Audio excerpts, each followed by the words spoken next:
Bonjour à tous et bienvenue sur Instinct IA. GPT-5 est sorti, enfin. Après plus de 2 ans d'attente, la hype était au maximum, mais ce n'est pas exactement ce à quoi on s'attendait, à la fois pendant la présentation et à la fois sur le modèle en lui-même et les fonctionnalités.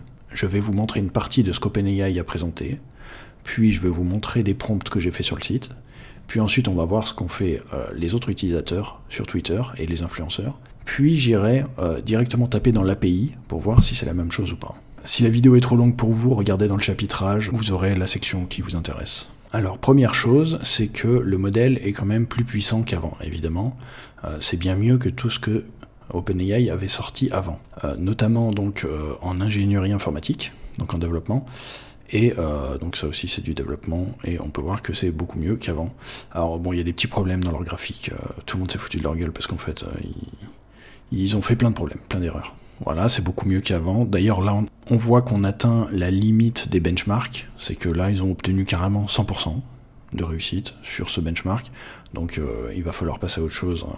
Il faut trouver des nouveaux benchmarks, parce que là, ils saturent, en fait. Alors, la très bonne nouvelle, c'est que les modèles hallucinent beaucoup moins qu'avant. Je dis les modèles, parce qu'apparemment, il y a plusieurs modèles dans GPT-5, mais c'est compliqué, on ne comprend pas tout.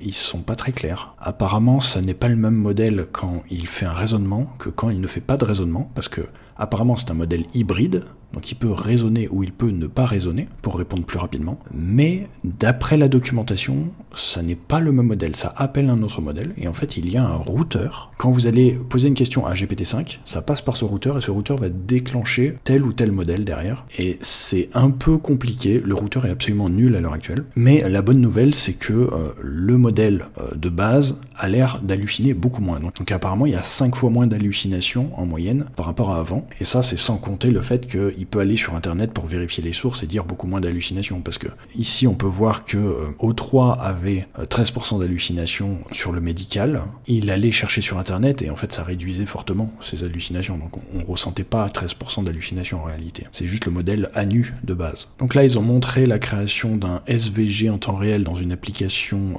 React, donc ça veut dire que là elle a demandé un effet physique qui s'appelle le Bernoulli Effect, elle a demandé ensuite à GPT-5 d'illustrer tout cela, et donc il a fait une application pour illustrer l'effet Bernoulli. Là on peut voir que GPT-5 a généré une application complète pour faire un quiz pour apprendre le français, et dans la même application, donc dans le même programme et dans le même prompt, donc en un seul prompt, il a aussi fait un snake, en remplaçant le snake par une souris. Tout est fonctionnel en un seul prompt, et il n'y a pas eu de bug apparemment. GPT-5 est meilleur pour récupérer des informations sur le long terme dans les longues conversations, il hallucine moins. Donc en fait, il est capable d'aller profondément dans tout le contexte qu'on lui donne pour retrouver parfaitement les informations qu'on lui a données. Donc c'est beaucoup mieux, on voit que plus la longueur de la conversation avance, et GPT-5, on voit qu'il continue de tenir la route là où les autres modèles s'effondrent. Donc c'est quand même pas mal. Donc il y a 3 modèles, en fait c'est un peu compliqué, on ne sait pas combien il y a de modèles, mais apparemment il y a 3 modèles, GPT-5, GPT-5 mini et GPT-5 nano. Il y a aussi apparemment un GPT-5 Pro qui est un genre de mélange agentique de plusieurs GPT-5, mais en fait c'est GPT-5. Donc là ils utilisent Cursor, en fait il a balancé un gros prompt pour faire un jeu vidéo en 3D avec un château et pouvoir tirer sur des ballons et un genre de tower défense, et Cursor, donc avec GPT-5 évidemment, a généré quelque chose de franchement correct, puisque là c'est carrément un château fort en 3 dimensions, donc c'est plutôt bien foutu, avec un système de chat, etc. Alors j'ai pas tout compris, mais c'est quand même bien foutu. Hein. Je sais pas si du coup ça tape dans une API pour lui répondre ou quoi, mais à un moment il va chatter quoi. Dans l'ensemble, la présentation était plutôt décevante, car il y avait juste ce nouveau modèle, et il n'y a pas de nouvelles fonctionnalités, en fait. Mis à part le fait qu'il y a un routeur au début de GPT-5, quand vous arrivez sur le site, et vous savez pas sur quel modèle il va vous envoyer quand vous allez faire une demande, et en ce moment il fait n'importe quoi, en gros il vous envoie vers le truc le plus petit, le plus pourri, et donc vous avez des résultats qui sont moins bons qu'avant la mise à jour de GPT-5. Donc c'est un peu abusé. Les anciens modèles sont meilleurs, il y a plein de gens qui gueulent sur Twitter parce qu'ils veulent les anciens modèles. Mais on peut plus les choisir, en fait. Tous les gens qui ont eu la mise à jour de GPT-5 ne peuvent plus faire autre chose que du GPT-5. Il n'y a que ça.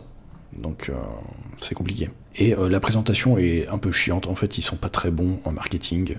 On s'ennuie, ça parle de développement, vous voyez, on a vu plein de trucs de développeurs, alors que ça dure 1h15, enfin c'est très long, et il n'y a rien de visuel pas de nouveaux modèles d'image, pas de nouveaux modèles vidéo. GPT-5 a seulement la vision, c'est tout, il n'est pas multimodal du tout. Il ne peut pas générer d'image, il ne peut pas faire de vocal. Ils ont un peu amélioré l'ancien système vocal, c'est tout. On voit même pas la différence quand ils font la présentation, enfin c'est pas terrible. C'est un peu décevant. Franchement, on attendait mieux parce que, évidemment, ça fait plus de 2 ans qu'on attend GPT-5, puisque GPT-4 est sorti en mars 2023, je crois. Donc tout le monde les attendait au tournant. C'est mieux, GPT-5 est mieux que les précédents modèles, qu'on est obligé de passer par le routeur, c'est obligatoire. Eh bien, on ne sait pas ce que le routeur va décider, s'il va décider qu'il n'y aura pas de raisonnement, ou alors qu'il y aura du raisonnement mais minimaliste. On ne sait même pas s'il nous envoie sur un GPT-5 mini ou un vrai GPT-5, on ne sait pas en fait. Et donc on a des contre-performances, c'est très aléatoire, et là c'est vraiment un coup de gueule, hein. Coup de gueule absolu contre OpenAI, ils ont vraiment fait le con en faisant ça. C'est inacceptable. Je connais plusieurs personnes qui veulent se désabonner, j'y songe aussi. Mais bon, après, ça a 24 heures seulement, donc on va voir, ils vont peut-être corriger le tir. Ça va peut-être aller mieux après, mais je pense que cette histoire de routeur permet surtout de cacher le fait qu'en fait, ils nous envoient vers de l'intelligence inférieure pour économiser, parce qu'en fait, ils ont 700 millions d'utilisateurs hebdomadaires. En fait, ils sont saturés, quoi.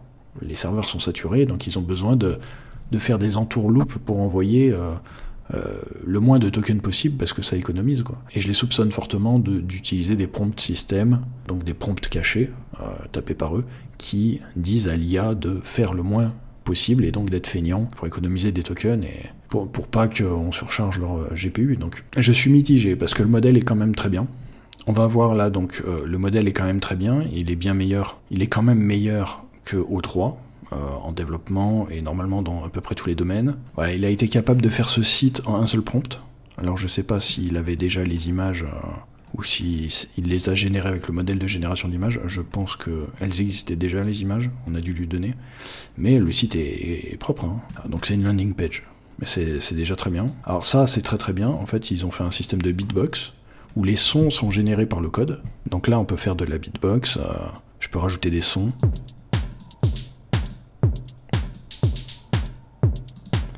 Donc ça marche bien, hein. Ça marche super bien, et c'est propre, c'est fait en un seul prompt, c'est joli, il n'y a pas de problème, quoi. Donc c'est quand même une avancée, hein. Là c'est un jeu vidéo spatial assez marrant, mais c'est compliqué à contrôler parce que c'est au milieu d'une page qui est pas prévue pour. Mais ça marche, quoi. Ça marche, on peut casser des trucs, vous voyez que c'est quand même bien fait. Tous les graphismes là, ils ont été faits par GPT parce qu'en fait c'est fait de manière vectorielle tout simplement, en programmation. Ça doit être des petits SVG. Donc ça marche quand même bien, hein. Avec destruction, il y a ramassage de bonus, etc. Mais l'IA est très très difficile, hein. Bon là j'arrive pas à jouer parce qu'en fait quand j'appuie sur la flèche pour avancer, ça scrolle vers le haut. Il est meilleur dans tous les benchmarks de coding et d'ingénierie informatique, mais il compare pas avec les autres modèles du marché, hein. Ils font jamais ça, OpenAI, donc c'est un peu chiant. Je vous cache pas que j'ai la flemme d'aller faire les graphiques moi-même, quoi. Alors là c'est Humanity Last Exam, donc c'est... En gros, le dernier examen de l'humanité, c'est vraiment quand on arrive à 100%, c'est qu'on est un surhomme, hein. On est quasiment Dieu. On est capable de répondre dans des questions de doctorants, mais extrêmement poussées dans des domaines, et dans plein de domaines différents. Donc en fait, il y a vraiment il n'y a que des professionnels, vraiment des chercheurs professionnels dans un domaine qui sont capables de répondre à ces questions. Et là, il a atteint 42% de réussite, ce qui est monstrueux. Je crois que Grok 4 était à 39%, quelque chose comme ça, donc il est pas si loin. Et là, ils disent c'est GPT-5 Pro, donc c'est apparemment un collège de plusieurs GPT-5 qui tournent en parallèle et ils essayent de définir quelle est la meilleure solution ensemble. Et on peut voir évidemment que par rapport à O3, c'est quand même largement meilleur. Alors sur Arc AGI 1, donc l'ancien test pour savoir si une IA est une AGI, mais qui avait été éclaté déjà par O3 Pro, enfin un autre modèle que O3 Pro, mais on saura jamais ce que c'était. Il a des très bons scores. Par contre, sur Arc AGI 2, qui est censé être meilleur, et en fait, apparemment le 1 était beaucoup trop facile, donc ils l'ont rendu beaucoup plus dur sur le 2, il a un score beaucoup plus bas. Il est à 9%, mais c'est normal. Par contre, Grok 4, lui, était à 15,9%. au lieu de 9,9. Donc il y a 6 points de plus pour Grok 4. Et du coup, Elon Musk en profite pour se la péter, évidemment, en disant que Grok 4 bat GPT-5 sur ArcAGI. Et il a raison, il n'a pas tort là-dessus. Après, je pense quand même que GPT-5 est meilleur dans sa globalité. Donc là, vous pouvez déjà utiliser GPT-5 chez vous. Le problème, c'est que vous allez tomber sur le routeur. Parce que vous n'avez pas le choix, vous êtes obligé de passer par le routeur. C'est quand vous cliquez sur GPT-5, vous n'êtes pas sur GPT-5 en réalité.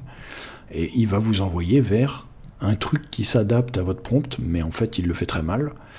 Et il y a des chances pour que vous soyez très déçus des réponses qu'il vous donne. Parce qu'en réalité, quand il n'est pas en mode raisonnement, il est à peu près au niveau de 4O.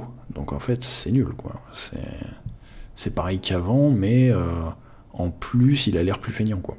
Donc je pense que là, ils ont fait ça pour les nouveaux utilisateurs, justement pour éviter, parce qu'il y avait tellement de modèles, les gens comprenaient rien, sauf qu'en fait, là, les gens vont juste avoir une mauvaise expérience.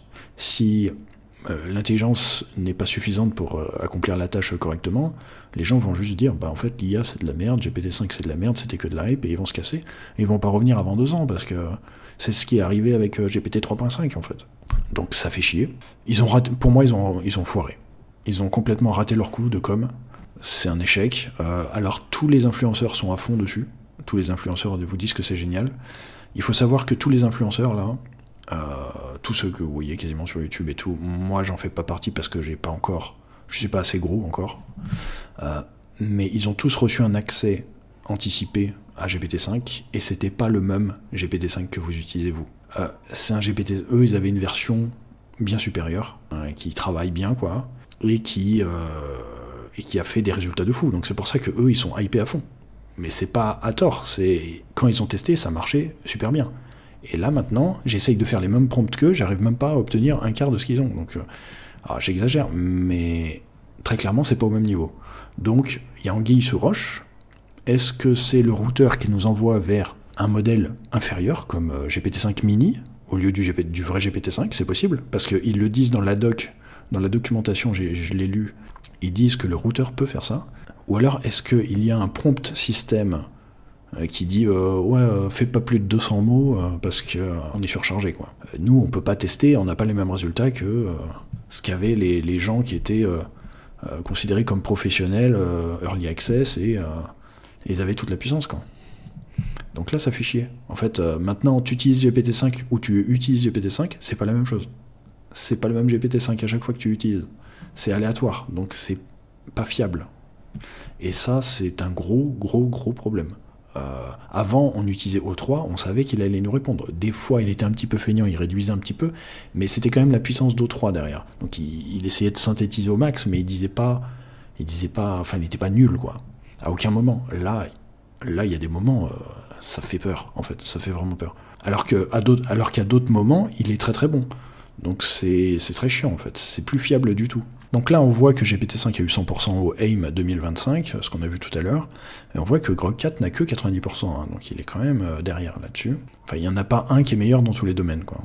Alors là on est dans le benchmark de LM Arena. LM Arena c'est un endroit dans lequel tous les LLM se battent entre eux, et en fait quand on y va, on peut prompter, et on ne sait pas quel modèle nous répond, et on est obligé de dire si c'est celui de droite ou de gauche qui a le mieux répondu, parce qu'en fait, il y en a 2 qui nous répondent en même temps en parallèle, et ça permet de faire un système de score avec un système Elo comme aux échecs, pour savoir quel est le meilleur modèle. Parce qu'avant de voter, on ne sait pas à quel modèle on a affaire. Donc GPT-5 est premier de partout, dans l'écriture, dans les maths, dans le coding, etc. Sauf que c'est pas le même GPT-5 que vous avez dans le site. Parce que ça, c'était une version GPT-5 qui n'avait pas de réduction, qui était probablement pas avec le routeur. Quand vous allez sur le site, c'est des fois moins bien que GPT-4o. S'il n'y a pas la réflexion, ça va être quasiment nul. Pour moi, il y a un genre d'entourloupe, et j'aime pas du tout ça. Sans compter que dans LM Arena, il y avait un autre modèle encore plus puissant. Ils ont laissé croire toute la communauté que c'était GPT-5, et en fait c'était pas GPT-5, et ils l'ont pas sorti, on sait pas ce que c'est. C'est même pas GPT-5 Pro, c'est parce que c'est pas un modèle en fait GPT-5 Pro, c'est juste un agent de plusieurs GPT-5 en gros. On sait pas ce que c'était, et en fait ils ont laissé croire pour faire monter la hype, et en fait ils l'ont retiré, et on sait pas quel modèle c'était. Et ça faisait vraiment des trucs de fou par contre, hein. Tout ce que je demandais c'était dingue. Tous les exemples que j'ai vus et tout c'était dingue, mais bah, il n'est pas sorti ce modèle et on ne saura jamais c'est lequel. Pour moi, il y a une forme de manipulation. Donc là, on voit que GPT-5 est premier du ladder général, mais à quel prix? Sur Polymarket, il y a un système pour prendre des paris sur plein d'événements dans le monde, et sur le pari de quelle entreprise aura le meilleur modèle à la fin d'août, à l'heure où la conférence s'est terminée, les modèles se sont inversés entre Google et OpenAI. Donc maintenant, il n'y a plus personne qui pense que c'est OpenAI qui va gagner la course à l'IA d'ici fin août. Et c'est la même chose pour fin décembre. Donc on peut voir que déjà Google avait une petite avance, mais alors là, ça s'est creusé. À la fin de la conférence, les gens se sont dit, mais en fait, ils ont rien, quoi. C'est vraiment ça comme sentiment qu'on a eu en regardant. Mais encore une fois, moi, je suis pas influenceur, j'ai pas été payé, récompensé ou rétribué par OpenAI.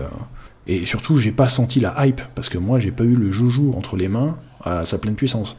Donc forcément, je suis un peu déçu. D'autant plus que j'ai un peu la haine, parce que les influenceurs, comme ils l'ont eu avant, eux, ils ont déjà fait la vidéo, et ils ont pu la sortir dès que la conférence elle s'est terminée. Ils ont sorti leur vidéo montée pendant 20 heures, alors que moi, je suis en train de me faire chier à la faire maintenant. avec des tests qui marchent pas sur GPT-5, parce que c'est de la merde. Quand vous arrivez sur ChatGPT, vous arrivez ici. Donc vous avez GPT-5, et il y a juste autre modèle, GPT-5 Thinking, et c'est tout. Et encore, là, je suis abonné. J'ai l'abonnement à 20 € par mois.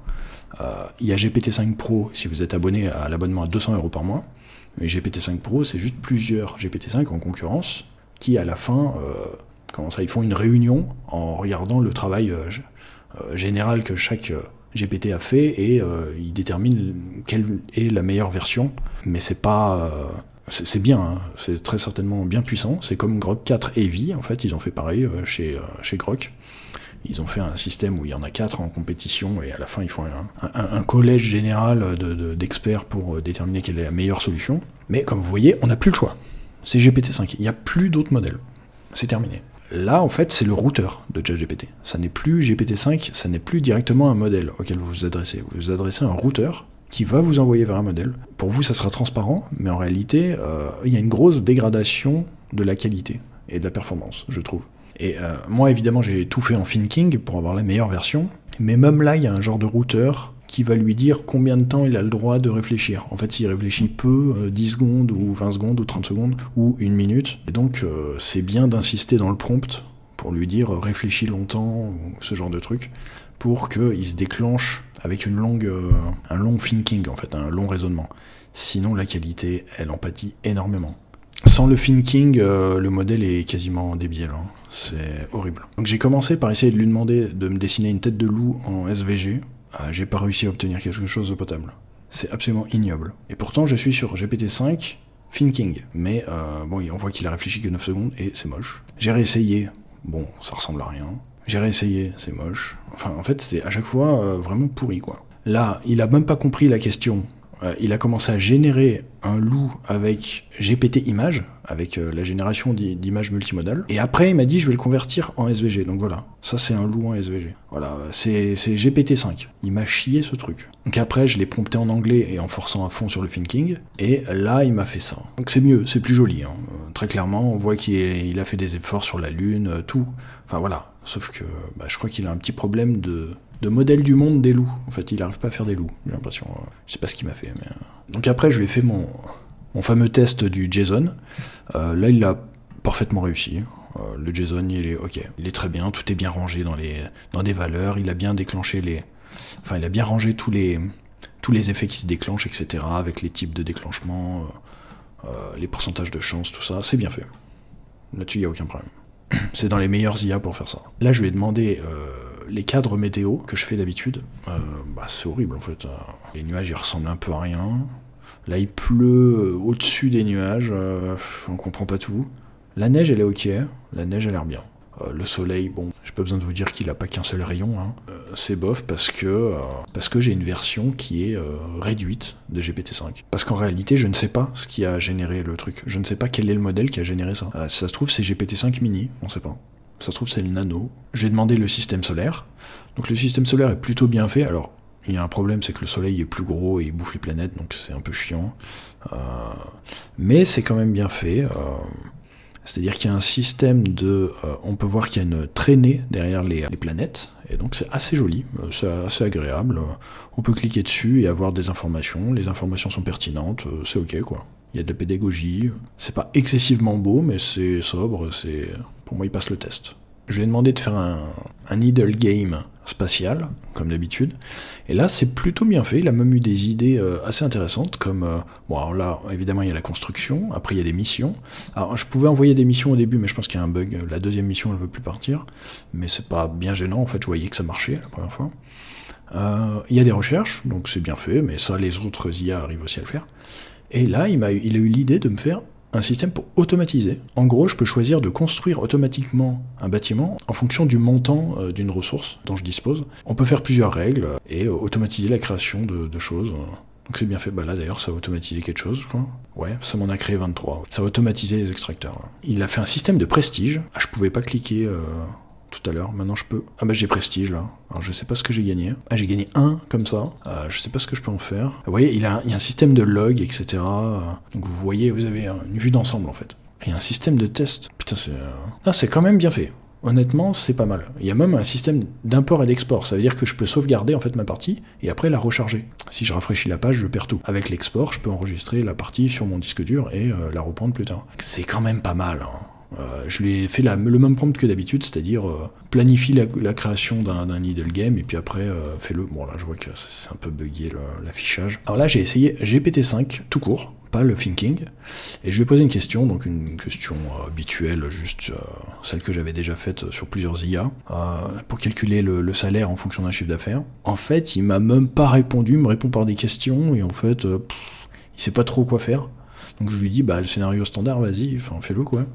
Et là, ok, il a accepté de me répondre, mais vous voyez que il y a déjà eu un ping-pong, c'est un peu chiant quoi. Alors que O3, quand on demandait O3, il faisait plusieurs scénarios. Bah si vous êtes indépendant, voilà, s'il y a machin, enfin, et vous avez des tableaux comparatifs et tout, enfin, il partait super loin quoi. Là, on sent la fainéantise quoi. Donc là, je lui ai redemandé, mais en thinking, la même question, et j'ai rajouté, utilise le maximum de raisonnement à la fin du prompt pour être sûr qu'il déclenche, parce qu'en fait, dans le thinking, il y a soit, il peut être en low, en medium, en high.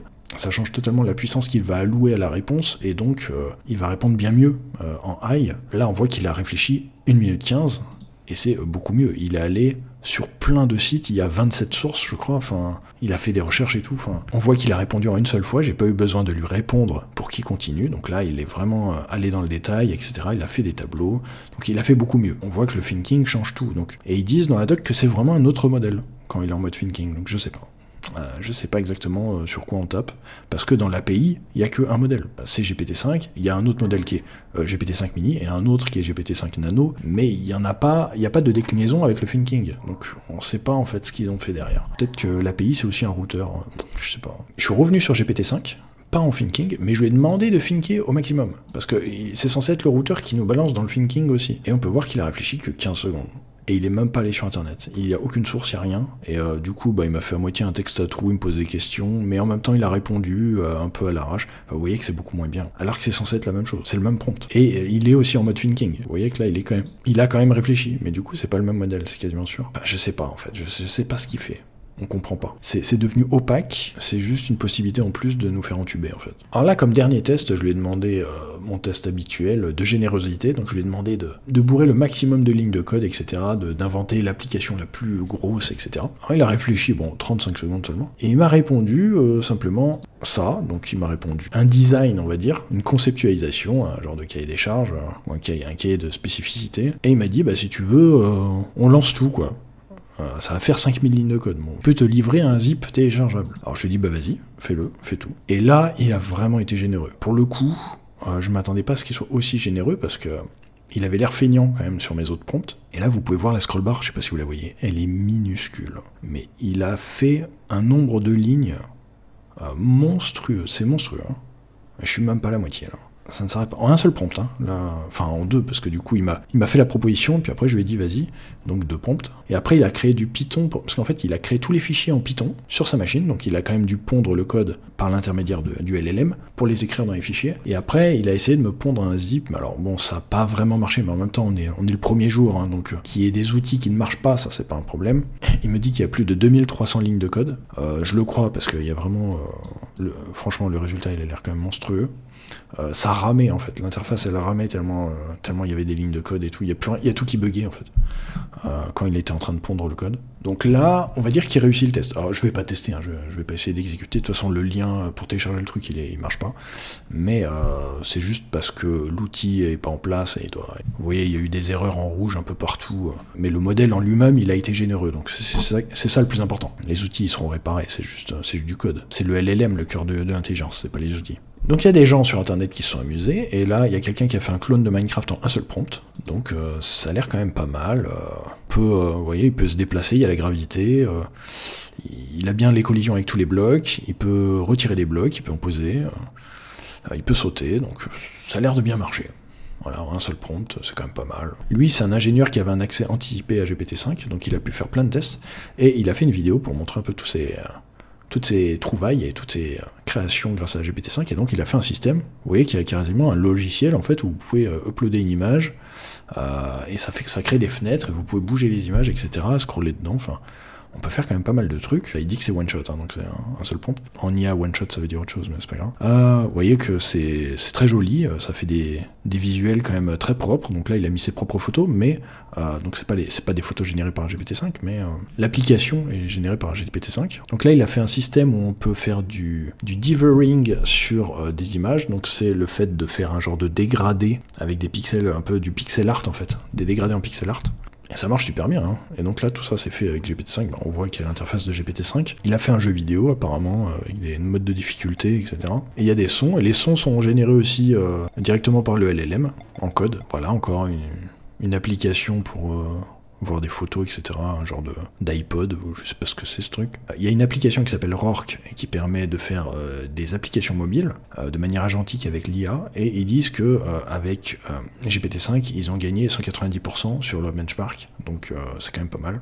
GPT-5 est disponible en API, on peut voir que les prix sont beaucoup plus bas que prévu, puisque le plus cher GPT-5, donc de base, il coûte 1,25 $ par million de tokens en entrée et 10 $ par million de tokens en sortie. Ce qui est vraiment pas cher, en fait, c'est le prix de O3 après sa réduction drastique de 80% de son tarif, donc c'est pas cher. Et surtout, il y a le mini, qui est encore 5 fois moins cher, et le nano qui est encore 5 fois moins cher que le mini, donc 25 fois moins cher que GPT-5. Donc bon, le nano, ça doit être une daube absolue, hein. Faut même pas essayer, je pense. J'ai vu quelques résultats, il avait l'air vraiment nul, mais pour automatiser des petits trucs, ça coûte pas cher. Il faut savoir que GPT-5 et GPT-5 mini ne sont pas disponibles si vous êtes un particulier. Vous devez être une entreprise vérifiée par OpenAI, une organisation vérifiée. Au même titre que pour O3 et O3 Pro. Vous ne pouvez pas les utiliser dans l'API si vous n'êtes pas une organisation vérifiée. Et moi, je ne suis pas une organisation vérifiée, donc je ne peux pas tester ces modèles par l'API. C'est dommage parce que c'est le seul endroit où probablement il n'y a pas de routeur, j'espère, et donc on peut choisir directement la puissance et obtenir ce qu'on veut de manière fiable, contrairement au site web. Encore un agent autonome qui utilise des IA, et ils ont montré ce qu'ils arrivaient à faire avec GPT-5. C'est quand même pas mal. Donc oui, c'est quand même pas mal, on peut faire des trucs de fou. Il y a quelqu'un qui a fait un jeu de Snake, mais en hexagone, donc ça marche bien, c'est sympa. Alors la génération de SVG avec les LLM, c'est vraiment devenu un benchmark, c'est-à-dire qu'on peut voir si un modèle a un bon modèle du monde interne, s'il a une bonne compréhension des choses, du design, du visuel, des jeux d'ombre, etc. Donc c'est très important en fait, même si c'est pas ultra utile pour le commun des mortels, pour les développeurs ça reste important, et ça donne une bonne idée de l'intelligence générale en fait d'un modèle. Bah, sans surprise, les modèles les moins bons comme GPT-5 Nano et GPT-5 Mini ont des résultats qui sont moins jolis que GPT-5, mais vous voyez, on est loin du loup que j'arrive pas à faire en fait. Hein. Là, c'est exceptionnel. Et là, Horizon Alpha et Beta, donc ça, c'est pas ChatGPT, on sait pas ce que c'est. C'est des modèles qui étaient disponibles dans LM Arena, qui nous ont fait croire que c'était GPT-5, et en fait, on sait pas ce que c'est. Mais vous voyez que c'est quand même mieux. C'est quand même mieux que ce qui est présenté là, même si là, c'est pas dégueu. Hein. Bon, on voit que sans le raisonnement, c'est quand même très moche, hein, par rapport aux trois autres. Là, on voit une comparaison entre Claude 4 Sonnet et GPT-5, et on peut voir quand même que GPT-5 fait mieux, il y a plus de systèmes d'ombre. Avec Claude, c'est très plat. Avec GPT-5, on voit qu'il y a un dégradé d'ombre, etc. sur tous les objets. C'est beaucoup mieux.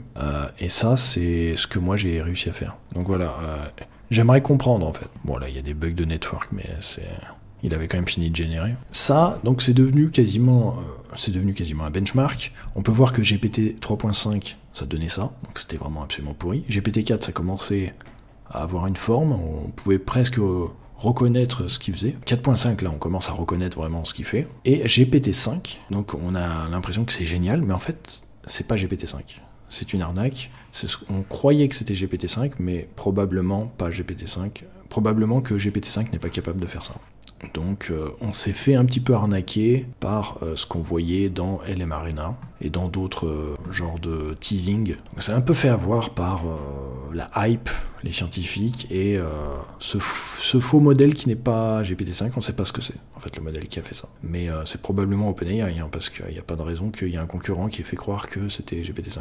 GPT-5 est tout de même intelligent. On peut voir que là, il y a quelqu'un qui a réussi à générer, avec des cubes de Minecraft, le mot spécial quand c'est vu dans un angle, et quand il tourne, après c'est écrit GPT-5, donc GPT-5. Et c'est GPT-5 qui a posé les blocs. Donc c'est quand même bien foutu. C'est qu'il a quand même un modèle du monde qui est quand même assez intelligent. Il a une compréhension de ce qu'il est en train de faire quand même. Alors là, on peut voir qu'il y a quelqu'un qui a réussi à jailbreaker GPT-5 déjà. Donc c'est un hacker, lui, connu pour jailbreak toutes les IA, et il a juste dit jailbreak et ça a tout fait péter. Alors n'essayez pas chez vous, ça n'a pas marché. Lui, il l'a fait grâce à un système de prompt caché. En fait, on ne voit pas ce qu'il a mis, mais en réalité, il a mis plus que ça.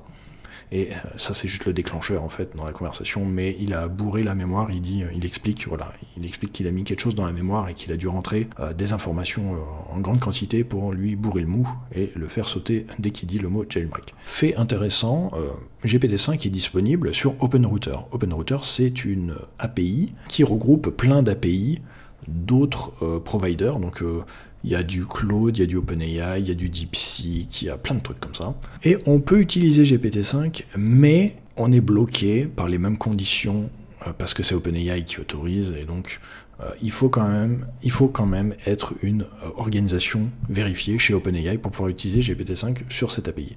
Cependant, on peut quand même cliquer sur Chat et chatter avec GPT-5, mais c'est pas vraiment GPT-5. C'est un routeur parce que des fois il déclenche le thinking et des fois il le déclenche pas. Donc c'est sûr, c'est un routeur, ça fait chier.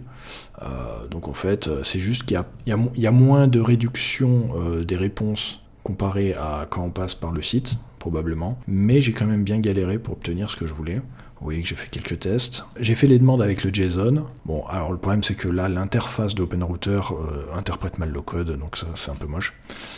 Mais c'était acceptable. C'est pas terrible, mais c'est acceptable, on va dire. Pourtant, je suis sur GPT-5, donc le meilleur modèle disponible de toute l'API, et c'est pas foufou. Vous voyez, il a mélangé les stats avec des chances de déclenchement et tout. Enfin, il a fait un peu de tout et n'importe quoi. Au lieu de séparer, de faire des blocs, des structures bien propres. C'est pas terrible. C'est bien en dessous de ce que j'attendais. En plus, il a réfléchi pourtant 30 secondes pour faire ça. Donc je sais pas... C'est pas terrible. Je lui ai demandé de faire une licorne en SVG et d'être généreux, parce qu'apparemment il aime pas les loups, donc on va faire des licornes. Et il a réussi à me faire ça. Ça c'est joli. Donc là maintenant, les SVG, il arrive à les animer. Ce sont des images vectorielles faites en code, et on peut faire des animations, et maintenant il arrive à gérer les animations. Donc là c'est pas mal. On est quand même très loin de ça. Je lui ai demandé les météos. Donc pareil, en passant par là. Alors, il a même pas fait de thinking, puis il est vraiment bête, hein, parce que là le routeur est nul. Hein. Le routeur ne sait pas choisir les bons routings. Je fais un prompt de 6 lignes, je lui demande du code, il va même pas réfléchir, quoi. Bravo, hein. Merci. Hein. La perte de temps, quoi. Donc il m'a fait une bouse. Voilà, ça c'est GPT-5 au maximum. Enfin au maximum non, parce qu'il a pas fait de raisonnement, mais c'est pas censé être mon problème, quoi. Donc là il est censé pleuvoir, mais il n'y a pas de pluie. Là il est censé neiger, mais il n'y a pas de neige qui tombe. Donc ok, le soleil il est bien, et le vent il est ok. Voilà. Il y en a 2 qui sont potables et 2 qui sont ratés. C'est pas terrible. Je lui ai demandé un système solaire, et il m'a fait un système solaire en 3D. C'est bien foutu. Il a créé une texture pour le soleil, je sais pas comment il l'a fait. Il a dû le faire en code. Il a dû faire un système, je sais pas, un bruit de perlin, ou un système de... Il a réussi à me texturer le soleil, donc c'est bien foutu. Alors le problème c'est que les planètes sont encore dans le soleil, comme tout à l'heure, mais tout à l'heure c'était en 2D, mais il y avait le même bug. Je sais pas ce qu'il a, il a un problème de représentation. En fait c'est la bonne taille. Mais c'est pas... Les orbites, elles sont beaucoup plus loin, évidemment. Du coup, c'est pas bon, quoi. Il y a les planètes qui orbitent. Les planètes sont plutôt bien faites. On peut voir que là, il y a Saturne avec les anneaux et tout. Enfin, là, ça commence à être pas mal. Alors, il y a un problème de luminosité. On voit qu'il n'y a pas de lumière sur les planètes. Et on peut voir qu'il y a de l'ombre sur le Soleil. Donc, j'ai pas besoin de vous expliquer la stupidité de la chose. Hein. Mais à part ça, donc on voit vraiment les orbites et tout, avec les orbites qui sont tordues de Pluton.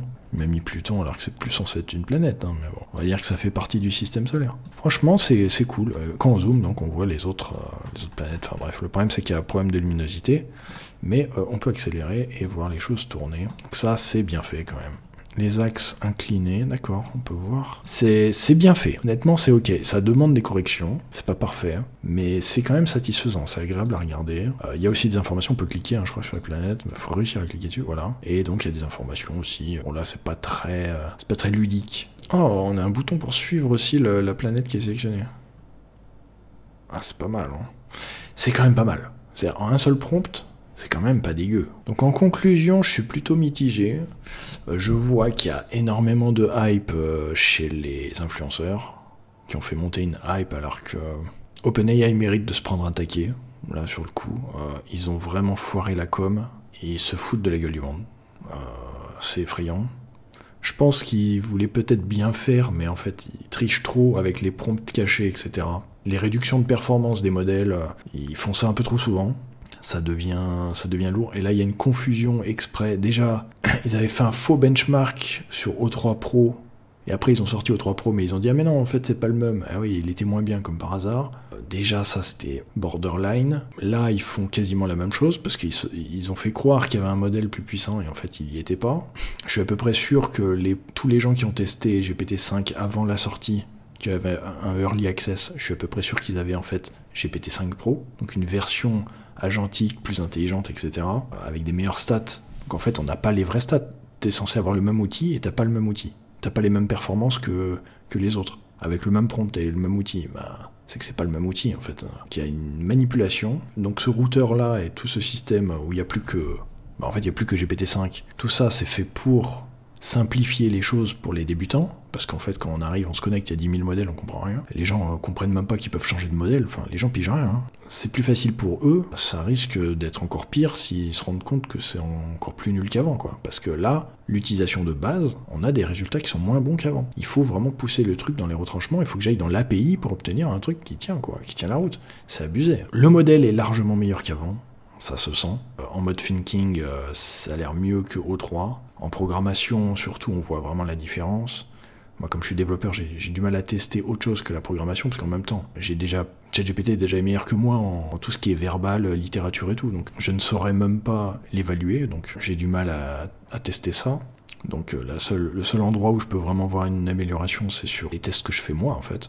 Donc c'est pour ça que je refais toujours ces tests-là. On voit quand même une grosse amélioration. Là, c'est quand même beaucoup mieux qu'avant. Ça devient utilisable dans l'API pour les développeurs, dans Cursor, etc. Ça devient utilisable. Mais il faut voir si le modèle répond correctement, s'il est fiable. C'est ça le problème. Parce qu'il a beau être bon, s'il n'est pas bon à chaque fois, s'il fait un peu ce qu'il veut et que dès qu'il y a un peu trop de gens connectés, ça vous balance de l'IA de merde, et ça répond pas, ça résout pas votre problème, bah ça sert à rien en fait. Donc j'ai l'impression qu'ils essayent de taper un maximum de gens avec. Il y a une dissonance en fait dans la communication d'OpenAI, c'est que ils ont fait tout ça pour simplifier les choses pour les utilisateurs, on va dire débutants entre guillemets, mais en même temps toutes leurs conférences quasiment portaient sur le développement, parce qu'en fait c'était le seul apport réel montrable, même si en fait le modèle est meilleur dans tout, mais en fait on n'arrive plus à faire différence sur le reste. Humainement parlant, on n'arrive pas à faire différence.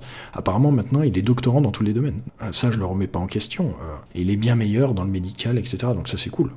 Il fait moins d'erreurs dans le médical, il va être meilleur. On a besoin de ça. c'est génial. Mais tout ce qui est communication et ce routeur à la con, je pense que c'est une des pires décisions. OpenAI, franchement, on se fait chier pendant leur conférence. Ils répètent tous leurs trucs par cœur, et c'est pas très vivant, enfin, c'est des blagues de geeks, ils ont des rires constipés, enfin c'est horrible quoi. Il faut que ça soit... faut que ça swing un peu quoi. Donc je pense que là ils vont se faire rattraper vraiment violemment. On s'attendait pas à ce qu'ils aient si peu en fait dans les tiroirs. Moi je m'attendais à voir une nouvelle génération d'images. Je m'attendais à voir un Sora 2, quelque chose qui nous vend du rêve. La conférence elle a duré 1h17, ils ont rien vendu comme rêve. Il y avait rien. C'était nul quoi. Ils ont montré juste des applications développement, ouais mais bon... Claude fait ça depuis un an, ok c'est mieux là, ça s'est amélioré, on est d'accord. Mais Grok 4 est sorti il y a un mois, c'est pareil, ça faisait des trucs de fou, ça faisait des jeux vidéo en un seul prompt, enfin, elle est où vraiment la différence? On a du mal à voir. Donc là, je crois qu'ils ont plus grand chose en stock à nous vendre. Ils sont en train de se faire rattraper. Gemini 3 va peut-être sortir. En tout cas, Google a des trucs à sortir. Je pense qu'ils vont les dépasser. Parce qu'en plus, Google est dans plein d'autres domaines. Ils sont déjà les meilleurs en vidéo. Ils ont présenté Gemini 3 qui est incroyable, qui a une perspective d'avenir de simulation en temps réel absolument dingue. Ça fait combien de temps qu'on n'a pas eu de nouvelles Non, je m'attendais à voir du multimodal, du any to any, c'est-à-dire texte, image, audio, vidéo, vers texte, image, audio, vidéo, ou 3D, ou enfin quelque chose. Pas juste, là c'est juste un modèle avec de la vision. C'est texte et image à texte, c'est tout. Ça fait que ça. Et après, il peut générer des images, mais en fait, c'est juste un tool. Il va faire un appel API au générateur d'images qui existe déjà, qui est GPT-4o, multimodal. Mais en fait, lui, GPT-5 n'a pas le générateur d'images. Il ne sait pas générer des images. Et il ne fait pas de vocal non plus. C'est un autre modèle qui passe et qui est intermédiaire pour faire le vocal. C'est nul. C'est hyper décevant, en fait. C'est hyper décevant. Mais tout compte fait, c'est quand même un bon modèle. Il est pas cher. Il est pas cher et il est mieux. Le problème, c'est que dans l'API, maintenant, il faut être un professionnel, quoi. Voilà, désolé pour cette très longue vidéo. Je vous remercie. Passez une bonne journée. Abonnez-vous. Ciao.